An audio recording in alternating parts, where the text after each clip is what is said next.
வணக்கம். இன்றைக்கி நம்ம அம்மா வீட்டில் இருக்கோம். அம்மா வந்து தோசை சுட்டுருக்காங்க, இந்த சாம்பார் வச்சுருக்காங்க. சரி சாப்பிட ஒரே தொல்லை பண்ணிட்டு இருந்தாங்க. எனக்கு டைம் ஆகிடுச்சுமா, நீங்கள் கொஞ்சம் கட்டி கொடுத்துருங்க, நான் எடுத்துன்னு போயிடுறேன் அப்படின்னா. ஸோ அம்மா வந்து பேக் பண்ணிகிட்ருக்காங்க சாம்பார்லாம். ஸோ இன்றைக்கி அம்மா கூட இருக்கோம். அம்மா ஹாப்பி பொங்கல் சொல்லணும் எல்லாருக்கும். ஏன்னா நம்ம யூடியூபர்ஸ் வியூவர்ஸ் ப்ளஸ் நம்ம ஃபேஸ்புக் அதே மாதிரி நம்ம இன்ஸ்டாகிராமில் இருக்க எல்லாருக்குமே ஹாப்பி நியூ இயர் சொல்ல ரொம்ப ஆசைப்பட்டாங்க. ஸோ அம்மா happy Pongal Pongal happy Pongal happy Pongal சொல்லிடுங்க. ஹாப்பி பொங்கல் அனைவருக்கும். அதே மாதிரி நம்ம யூடியூபர்ஸ் எல்லா சார்பாகவும் உங்களுக்கும் ஹாப்பி பொங்கல். தோசை சாப்பிடணுன்னா வந்து சாப்பிடுங்க. அம்மா சுட்டு தோசை வெளியே ரொம்ப நல்லாயிருக்கும். சாம்பார் நான் எடுத்துகிட்டு போகிறேன். சரி ஃப்ரெண்ட்ஸ், நைட் ஆகிடுச்சு. தெரிஞ்சால் உங்களுக்கு தெரியும், நல்லா இருட்டாகிடுச்சு, லைட்லாம் போட்டிருக்காங்க.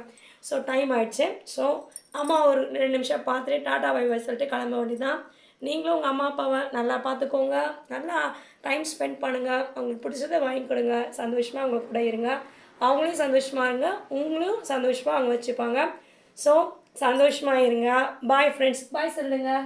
ஹாப்பி பொங்கல், பாய்.